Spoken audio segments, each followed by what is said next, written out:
بسم الله الرحمن الرحيم الحمد لله رب العالمين وأشهد أن لا إله إلا الله وحده لا شريك له وأشهد أن محمدا عبده ورسوله صلى الله عليه وآله وصحبه أجمعين. أما بعد, dear brothers and sisters in Islam, Assalamu alaikum wa rahmatullahi wa barakatuh, and welcome to this live episode of Ask Zad, coming to you every Sunday at 4 o'clock here in Mecca region. We'll go straight to your phone calls, and the first caller is Amar from the UK. Assalamu alaikum wa rahmatullahi wa barakatuh, Sheikh. Wa alaikum assalam wa rahmatullahi wa barakatuh.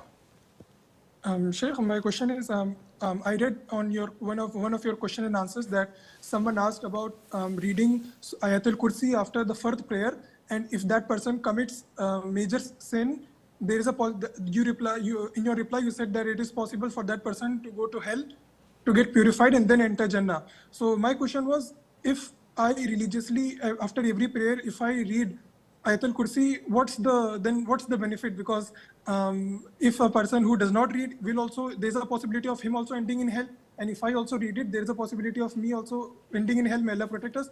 But to get purified, so what's the fadl or the benefit of reading Ayatul Kursi in that situation?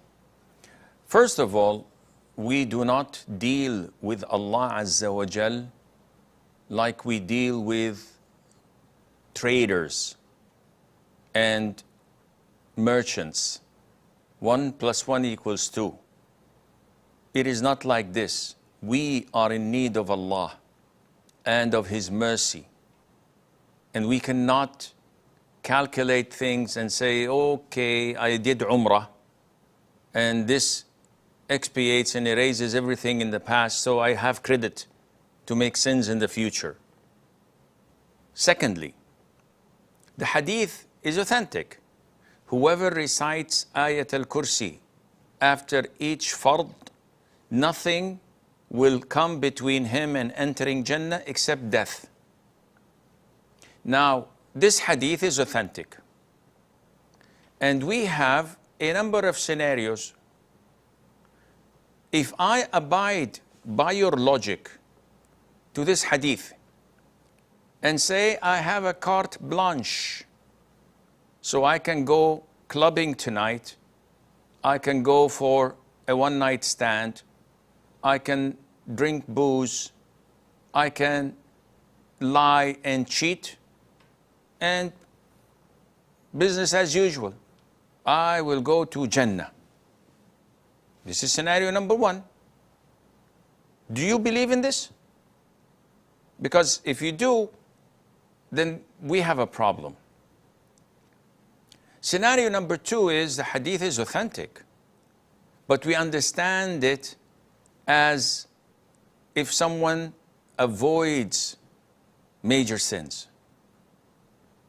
And hence, minor sins are forgiven with the grace of Allah when we avoid major sins, as the hadith between whatever is between Umrah to Umrah, Ramadan to Ramadan, the 5 daily prayers is forgiven as long as you avoid major sins. So we can understand this hadith of Ayat al-Kursi in this way, and this is one of the ways of understanding it. But certainly it is not an endorsement for entering Jannah regardless of what you do of major sins. No one in his right mind would think like this, because you just imagine the consequences of me praying 5 times a day, religiously observing to read Ayat al-Kursi afterwards, and I do the whole major sins that are found in the book. Counting that, all will be erased and gone, and I will go straight to Jannah. This doesn't work, unfortunately, or fortunately. Otherwise, we would be living in chaos, and Allah knows best. Majid from Saudi. Assalamu alaikum, Sheikh. Wa alaikum assalam wa rahmatullah. Sheikh, I have a question and a request. May I start with the question first? Yes, sir. So, sir, there are finance companies that pay on behalf of the consumer to the supplier, to the trader, at full price, okay? So they get their payments on installments from the consumer, like 3 or 4 times, and they charge a late fee payment. They say that this is not interest, this is just a late fee payment. So I believe this is riba, okay? But if this is riba, the person who agrees on the terms, even if he has a lot of money, agreeing on the terms itself, even if he can assure them that he'll pay, is he even sinful or not? This is my question. Okay, what's the request? My request is that you just pray for Palestine because... Okay. First of all, we pray to all of our brothers who are being persecuted worldwide, especially in Palestine, the occupied Holy Land, which no Muslim doubts that it is holy, in the sense that it is the blessed land that is mentioned in the Quran, and that it is occupied by invaders who came 60, 70 years, and they betrayed the hospitality of the people who opened their homes for them and gave them food and shelter, and they kicked them out of their own homes and oppressed them, and now we know what is happening. So we pray for them and for their safety and for their success in fighting oppression and in fighting the invaders and clearing them out of their own land. No one in his right mind would say that, no, this is not fair. You come to my home, you kick me out, and it's okay for you to settle down. And if I try to get you out of my own home, that would be classified as terrorism or injustice. Only mentally distorted people would think like that. So we pray to their victory and to their safe being, and that Allah Azza wa Jal saves our brothers and sisters over there. As for your question, Akhi, these financial institutions, they have no right in what they're doing, because who are you buying from? Are you buying it from the dealer or from the financial institution?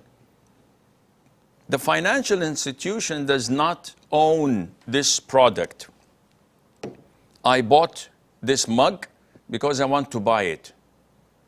So who sold it to me? If you say the dealer, then I should deal with the dealer and give him the money. If you say no, you bought it from the financial institution or the bank or the company that is like a loan shark. And in this case, they do not possess this merchandise. So how can I buy something from them that they do not possess? Beside the fact that if I'm giving them their payment in installments, and we've agreed upon 100 euros, and they say if you are late, then you have to pay us an extra euro. And this is late payment fee. Agreeing on it is agreeing on riba. It's like saying if you're 1 month late and you know that you're not going to be late, you allow us to rape your sister. And he said, okay, I have lots of money. I know I'm not going to be late. Can you sign something like that? Approving and endorsing a major sin? Of course not. So definitely this is not permissible. Now, some companies may try to find a loophole by saying, okay, the late payment, we're not going to take it for ourselves. We're going to give it for charity. Still, it is considered to be riba. Abdullah from Bangladesh. Assalamu alaikum, Shaykh. Alaikum assalam wa rahmatullahi wa barakatuh. Sheikh, I had a question that in my salah, if I get a thought of Riyah and I just apply myself into Riyah for a few seconds. I beautify my prayer for only a few seconds, and then I remember that, oh no, it is Riyah, then I come back. Will it be considered that my prayer is invalid? What are you talking about? Are you doubting that you're offering prayer because of showing off and Riyah? No, Sheikh. Sometimes I just look at another direction, and then my brother comes, and then I correct my direction of looking towards the Musalla. Yes, this is sinful. What you're doing is sinful, because while you are praying, you're supposed to look at the spot where you're prostrating. So what you're telling me is that when someone comes, instead of looking in front of you, and they come and you don't want them to see you distracted or looking left or right or somewhere else, so you pretend that you're praying in khushu', this is Riyah.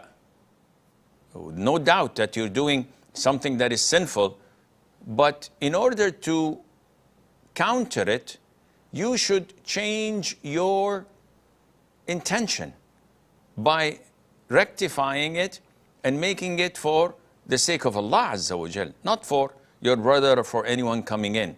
So likewise, I have a lecture tomorrow, and I got these feelings that I'm doing it to show off. Should I refrain from giving a lecture? Or should I say, no, I'm doing it for the sake of Allah, and rectify my intention and still go ahead with it? So this is what you should do whenever you get such feelings of Riyah, that you should rectify it and make it for the sake of Allah, the Almighty. Abu Amana from the Netherlands. Assalamu alaikum, Amar. Wa alaikum assalam wa rahmatullah. My question is, if I would be praying by myself and I follow it up with the sunnah after, but by myself, do I then also have to move to a different spot, or does that not? Is it not necessary anymore because I'm praying by myself? Okay. So basically speaking, the hadith stated in regards of Jumu'ah prayer, as in the hadith of Muawiyah and Abi Sufyan and others, and also in congregational prayer, and in general praying the fard. So all these hadiths, they state that if I pray fard, whether in Jumu'ah or Jama'ah or alone, and I want to offer after the fard sunnah prayer, I either have to speak to someone or change the position. This is only after praying the fard. So yes, you have to go a little front or back or to the right or to the left if you want to pray the sunnah. Tahreem from Pakistan. Assalamu alaikum, Sheikh. Wa alaikum assalam wa rahmatullah. I had a question. So I know that if we show off acts of worship, it can be Riyah. But is this for like all good deeds that we do? For example, my parents asked me to do something, and I do it, but then I want them to sort of appreciate me, or let's say I'm being really nice to someone, and but like in reality, I need something back from them. So am I sinful for this? So Riyah is to show off. And the sinful showing off is in any form of worship. So whether it is prayer, fasting, giving zakat or sadaqah, teaching someone beneficial knowledge, Quran or Sunnah, etc., and you show off. This is Riyah. And it can reduce your reward, and it can cancel your reward. If you show off in normal things of dunya, such as cleaning the living room, why are you doing this? I'm showing off that I'm a good person, and I do my chores, and at the same time, after finishing, I want to go to mom and ask her for permission to go and visit a friend. When she sees this, she might agree. So this is not a form of worship that you're expecting ajr and reward from Allah Azza wa Jal. So there's nothing wrong in doing so. What is wrong? If you do such riya or showing off in matters related to religion, and Allah knows best. Amina from the Emirates. Assalamu alaikum. Alaikum assalam wa rahmatullah. So my question is, I know as women we're not supposed to use perfume when we go out. What about if a woman has a very strong, offensive body odor? Can you use something to cover that? Jazakumullah khair. Wa jazakum. So basically, the hadith of the Prophet alayhi salatu wassalam states that any woman who wears perfume and passes by non-mahram men who could smell this fragrance from her, she is an adulteress. She is a zaniyah. So this hadith prohibits a woman from wearing perfume when there is a chance for non-mahram men to find her scent, such as in the case when she goes with a driver or with a non-mahram relative in the car, or she passes by men at the mall and they find this scent. If a woman has an offensive odor, as was mentioned in the question, this is usually gone by taking a shower. Self-hygiene would take this odor away.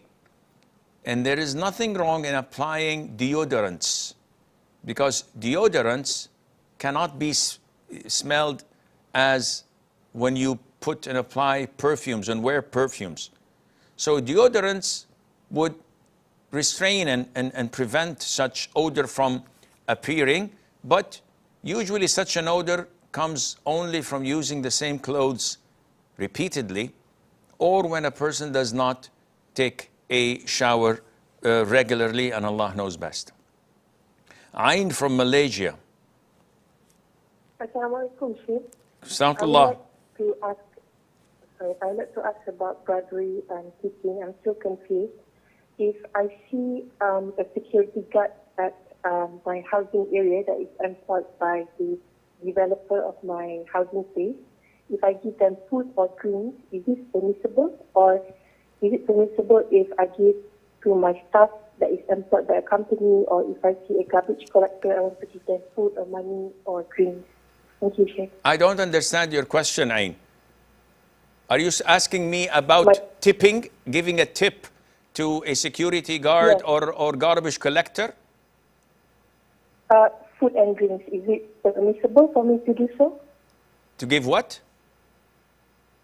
Is it permissible for me to do so, to give food and drinks to the security guard or the garbage collector that I see? Okay. See, basically speaking, bribe is something that is given to an individual for his position. Meaning that if he was not working in that position, I would not have given him anything. So, giving a government official, like what happened in America, and he gets bribes in gold bars and money, and this is part of lobbying. Politicians do this regularly. This is a bribe, because if this politician was not working in the Senate or in the Congress or elsewhere, if he was a normal person, no one would give him a single dollar. But what he is receiving is because of his position. Likewise, someone working in the customs. So you give him a gift. So when you bring merchandise next trip, he doesn't take taxes on you. Or someone who works in the airlines and you need to have a booking or a discount, so you give them a gift for this purpose. If they were not in that position, you would not have given them anything. Likewise, the gifts that pharmaceutical representatives give to doctors, a laptop, a smartphone, a course in Sharm el-Sheikh for 3 days with business class ticket and lodging and your wife and your kids. This is a clear bribe. And many doctors take it without any problem. Business as usual. But when you go to a restaurant or someone comes and does work for you, or the janitor, or the trash collector, and you give them food as charity, or a bottle of water in the heat of the sun, or you give them a small tip because you know that their salary is not sufficient, this is inshallah acceptable and a gesture of kindness that is permissible, and Allah knows best. Muddathir from Russia. Assalamu alaikum, Sheikh. Alaikum assalam wa rahmatullah. Sheikh, I have quite much a confusing question about the Juma prayers. I am currently living in St. Petersburg, and the issue is that I have to travel almost 45 minutes to get to the nearest mosque. Like the nearest mosque by the metro is 45 minutes away. So is the Juma prayers farz on me, or I can pray the Zohar at my dormitory? I'm a student here. Akhi, the Jumu'ah prayer is one of the most important prayers in the Muslim's life. And there is a chapter, one of 114 surahs in the Quran, by the name of Al-Jumu'ah. And scholars say that it is mandatory upon a person to attend the Jumu'ah if he's in a city where the Jumu'ah is being called for. So, is it a must to attend it even if I do not hear the adhan? This is an issue of dispute.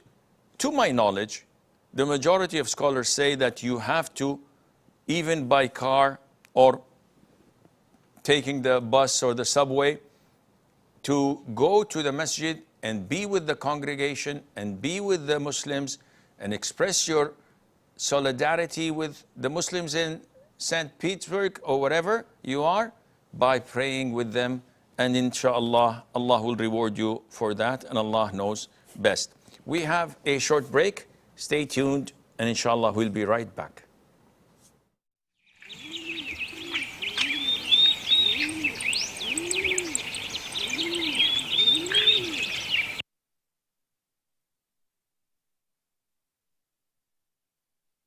Assalamu alaikum wa rahmatullahi wa barakatuh. Today I'm going to talk about the book Interactions of the Greatest Leader. Today's topic is poverty. Poverty in Islamic legislation refers to lacking or falling short of basic necessities. So, anyone who does not have a quantity that satisfies him and his family is considered in poverty and among the destitute. Prophet Muhammad sallallahu alaihi wasallam fed the trial of riches for his nation more than he fed for poverty. He sallallahu alaihi wasallam said, "By Allah, it is not poverty about which I fear for you, but I fear in your case that riches may be given to you as were given to those who had gone before you, and that you begin to vie with one another for them as they vied for them, and that they may destroy you as they destroyed them." This hadith was reported by Al-Bukhari and also in Majmu' al-Fatawa.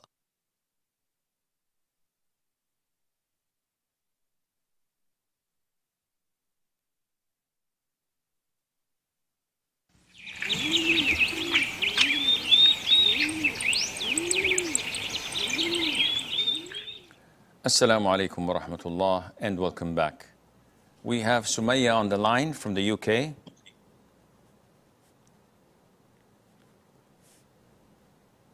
Sumaya. Assalamu alaikum, Sheikh. Alaikum salam wa rahmatullah. If someone is traveling and he's on an airplane and they don't know what, like my sister was traveling and she didn't know like what time Fajr was. So she said the sun was rising in some countries and the sun was not rising in other countries. So she said she was really confused. And then she said when the sky turned gray, I don't know what the time is, she prayed, and they were supposed to land in London at 6:56, so that's past Fajr time. So are they supposed to repeat that prayer because there's like some doubt in it? First of all, when a person is anywhere, the prayer time is related to his position on earth, not where the country of destination is or the country of origin is. If I'm flying, it doesn't matter what time Fajr is anywhere in the world except on the plane I'm in. So, alhamdulillah, while flying, I have the windows up, I can see in the direction of the east, the darkness of the night, when the break of dawn appears and I see the white thread horizontally appearing. Now I know it's Fajr. This is my Fajr, regardless of the time or the country. The moment I see it, this is my Fajr. So if she saw the sky was a bit gray, meaning the light has appeared but the sun did not rise, and she prayed, then her prayer is valid with the grace of Allah. Asna from India.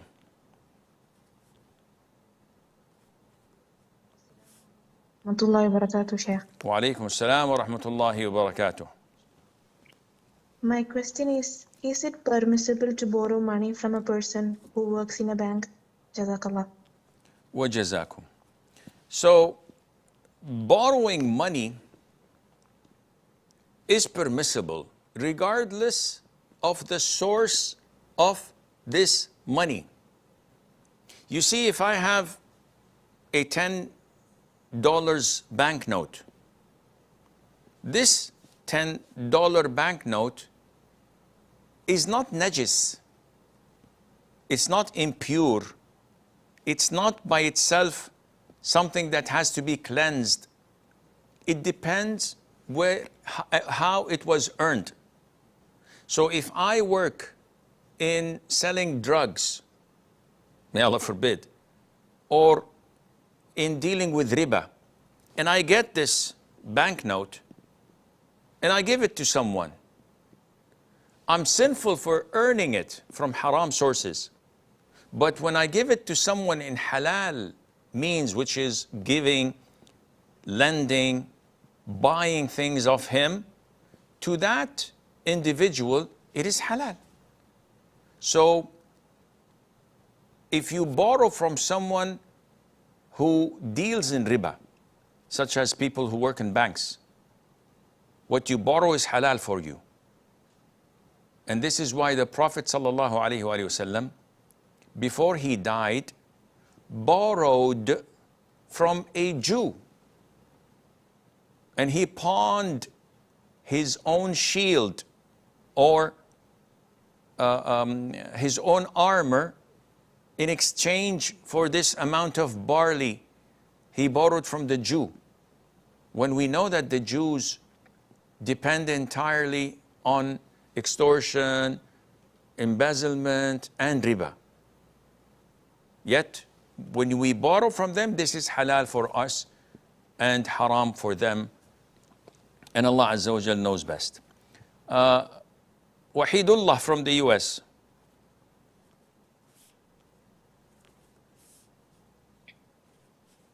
Wahidullah.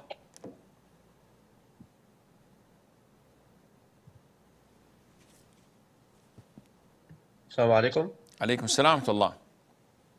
Can I ask a question? Of course. Okay, yeah.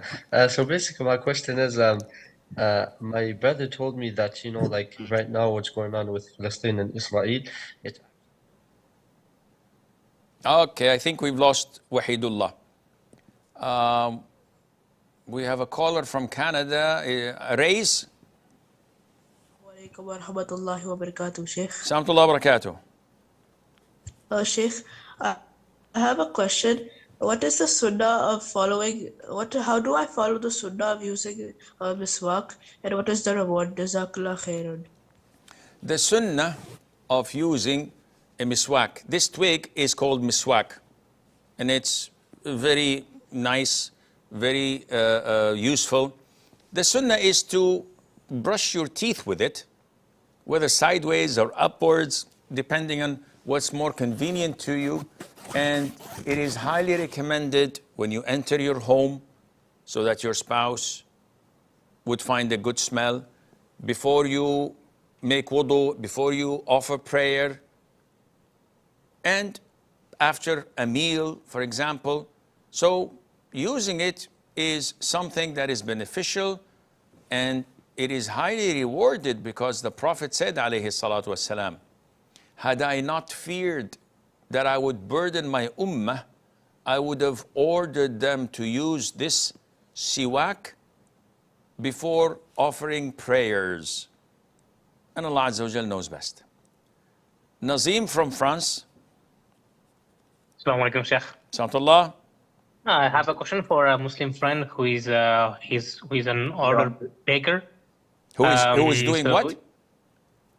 Who is packing the orders from clients. Packing? So usually it's food and sometimes frozen items. And sometimes he received to pack orders with pork meat. So my question was, is this job allowed in Islam? Jazakallah khairan. Wa jazak. Akhi, it's a rule of thumb to know whether your job is halal or haram. Anything that assists others on haram is haram. Period.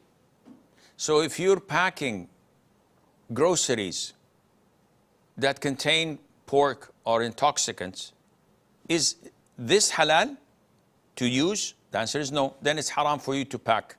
It's haram for you to sell. It's haram for you to carry from one place to the other. It's haram for you to put on the shelves and the likes. So he has to definitely avoid this, and the rest is halal, inshallah. Suhail from Pakistan.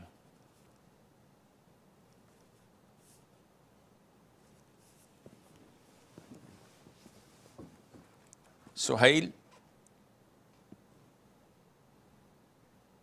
Hello? Yes.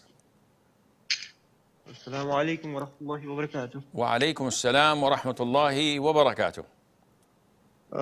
My question is, Sheikh, a week ago, I made a mistake in Fatiha. Instead of pronouncing mustaqim, I pronounced mustaqim. So I don't know, I literally don't know how many times I have done this in Salah in order to catch the Imam. Suhail, what did you change in mustaqim? I think I changed the zir from upper. Yeah, it is the lower zir, but I pronounced the upper zir. But I thought that time it is correct. Can you pronounce it again, please? Mustaqim, mustaqim, like this. Yeah, you said the M at the end, mustaqim. Yes. That's fine. You have nothing to worry about. Okay. Muhammad from the UK.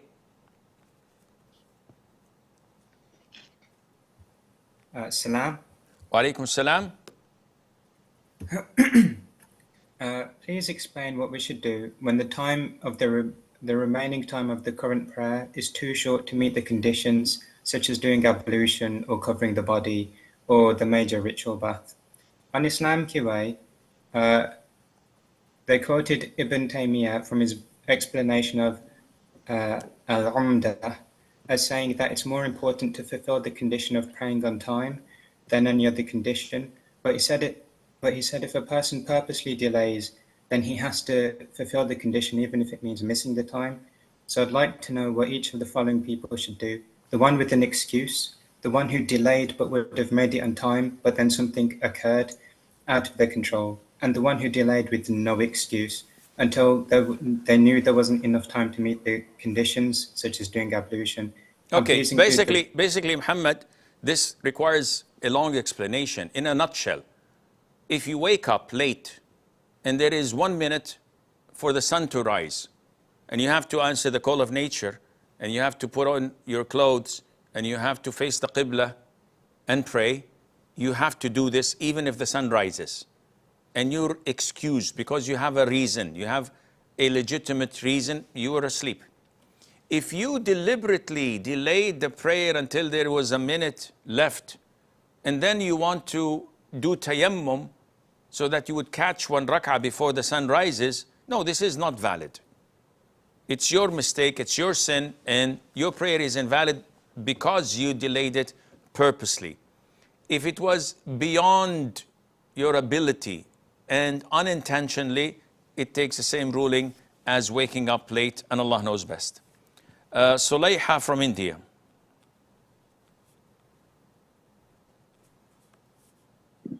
Hello, Assalamu alaikum, Sheikh. Alaikum assalam. I have a question. Can I ask? So, Sulayha, why do people come to my show? Okay, sorry, I forgot.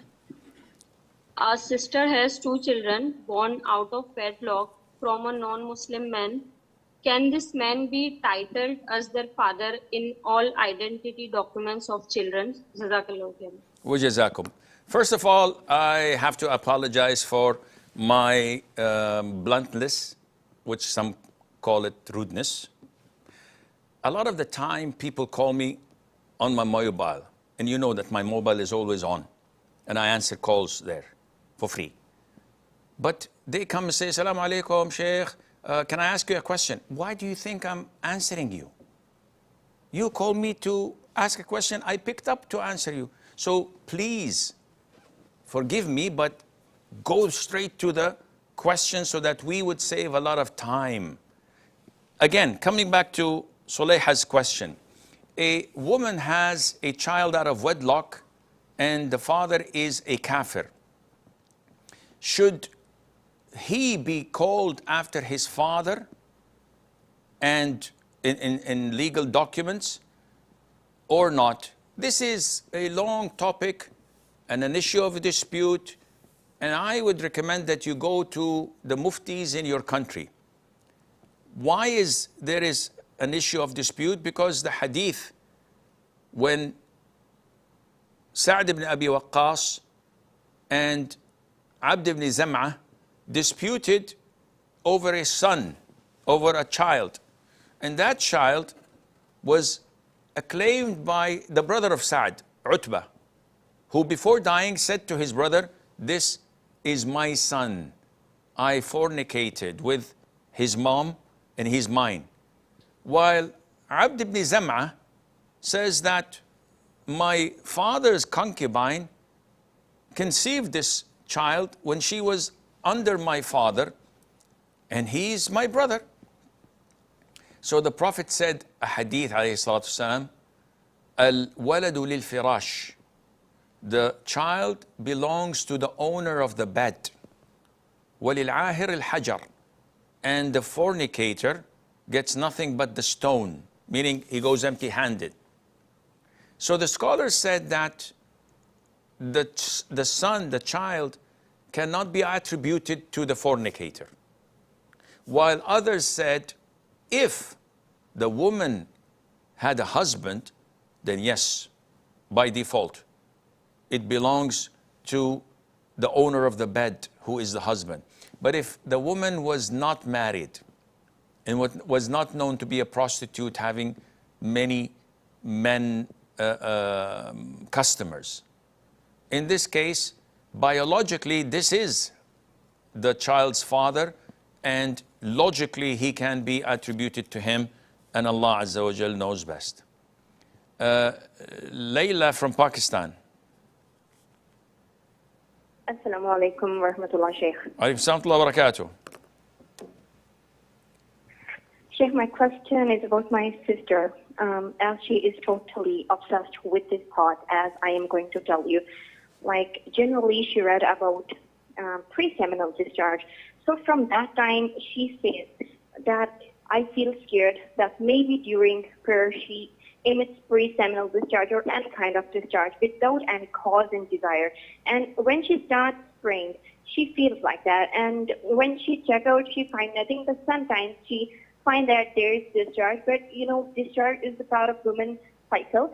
Because of this, she is very disturbed and she says to me, I can't do it anymore. And she's about to skip prayer. So what should you advise such person? This person should be advised to fear Allah Azza wa Jal. Shaitan, the devil, Satan, is setting her up so that he can accompany her to hellfire. And she is obeying him. And she is an obedient student of his. He's very happy. He's clapping all the way as she's about to leave and skip prayer, which qualifies her to be a resident in hellfire for eternity. As you've clearly stated, it's part of the women's nature to have vaginal discharges. And these are, according to the most authentic opinion, pure and do not invalidate the wudu.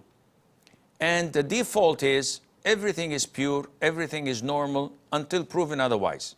So you cannot jump the gun and assume that, oh, this is prosthetic fluid or whatever it's called, madhi or the likes, when you don't have any provocation of desire or you did not see anything that sexually aroused you. And you've checked so many times and you found that it was nothing, and you still insist on doing this, you are qualifying to be an advocate and one of the devout students of Shaitan. It's your own doing. Shaitan has nothing to do with it. He just calls you and you respond and answer it. As mentioned in Surah Ibrahim, chapter 14, verse 22. Satan says in hellfire, I had no control over you except to call you, and you responded and answered me. So don't blame me, rather blame yourselves. I'm not going to benefit you and you're not going to benefit me. So she has to fear Allah Azza wa Jal, and Allah knows best. Adil from Spain. Assalamu alaikum wa rahmatullahi wa barakatuh. Wa alaikum assalam wa rahmatullahi wa barakatuh. So I'm basically a programmer that makes programs on computers, and basically there was another person's code that I downloaded that I have to work with to make mathematical education videos. And in one of the code lines, the names of the function is show creations, astaghfirullah. And so I was working with that. Does that mean I committed shirk, or no. Is it? No. There is no shirk, akhi, in such names. The name of creation, creator, and the likes, there is no shirk in that. Because Allah Azza wa Jal in the Quran called others as creators and said to create creation. So there is no similarity between Allah the creator and humans and others who create also things. I create a beautiful drawing. I create a poem. This is not shirk at all, so don't worry about this. Now, the name is Azim from the UK. Is it Azim as in Allah's name? This is totally haram. You should change this name and never use it. If it's Adim, which in Arabic means leather, then this is okay. So excuse me, you have to clarify. Assalamu alaikum wa rahmatullahi wa barakatuh. Wa alaikum assalam wa barakatuh. No, it is Adim, not Azim, it's Adim. Okay, very good. So it refers to leather, and this is totally permissible. Yes, my friend, what can I do for you? So basically, whenever I make wudu, and especially at work, it takes me a long time for some reason. I do it according to the sunnah, but when I use a lot of water, I do it quicker, and at work I need to obviously be 1 minute in wudu. So is it permissible for me to just make wudu like with a lot of water? Is it still bad for me to use little water but take more time? Jazakallah khair. Wajazakum. No, of course, if it is time versus extravagance, I would choose more time. Because when you say, I follow the sunnah, but I use a lot of water, it can't go. It's like saying, I am black, but I'm white. It has to be one of the two.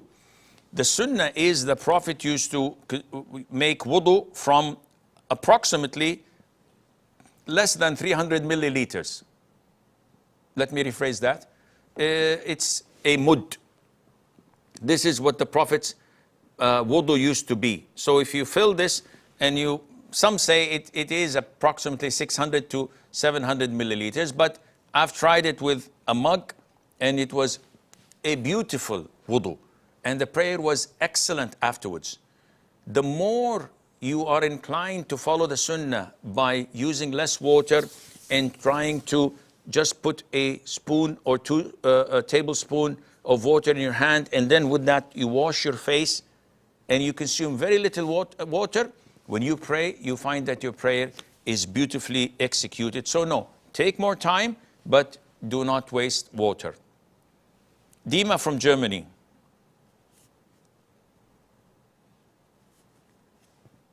Dima?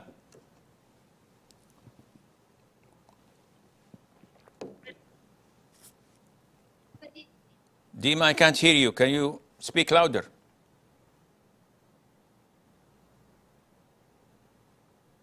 Okay, I think Dima is having problem with her audio settings. Fahmida from the US. Assalamu alaikum. Salamtullah. Is it permissible to borrow a device from a college or university for educational purposes? What kind of device? That's a regular device, like an iPad, computer. Why are you asking? I fail to see the thought process that would make you doubt it. Because it asks that before you are enrolled in that specific institution, you cannot borrow one unless you are a student, then you can. No. Fahmida, the rule of thumb is, as long as I'm not cheating or lying, if a university, whether I'm enlisted in or not, decides, according to their policies and procedure, to lend me an iPad or a computer, and I use it in halal, and I return it to them, there is nothing wrong in that at all. Again, the Prophet ﷺ borrowed from Jews. The Prophet ﷺ borrowed from one of the battles from a companion, Safwan, the shields and armors to fight, if I'm not mistaken, in the battle of Hunayn, and so on. So there is nothing wrong in that, inshallah. Muhammad from Azerbaijan. Assalamu alaikum, Shaykh. Alhamdulillah. When I pray in the masjid, I sometimes have a feeling of riyah. Can I pray those prayers when I should pray loudly, like 2 first rakats of Maghrib and 2 first rakats of Isha silently because of this feeling? Now, are you asking me that what's the ruling on praying Maghrib or Isha silently, whether I am in the masjid or I'm at home? No, basically, if I pray like that because I fear that someone watches me or because of my recitation. And this is fard, and we're talking about fard. Yes. No, first of all, the ruling of raising your voice in the first 2 rak'ahs of Fajr, the first 2 rak'ahs of Maghrib, and first 2 rak'ahs of Isha is a sunnah. Whether you're praying it in the masjid or at home, this is a confirmed sunnah. If someone for any reason wants to recite it silently, not to wake up the children, not to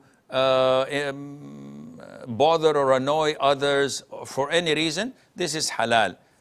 If you're afraid of them liking your voice, this is something that you have to work on. I wouldn't say it's shirk or riyah, but I would say that you have to work on, because you never know. Maybe your voice would be the reason for them to be guided, and Allah knows best. Ibrahim from the Netherlands.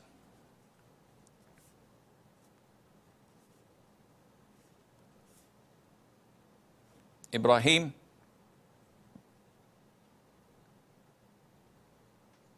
Hello. Yes. Assalamu alaikum. Assalamu Sheikh, I'm a big fan.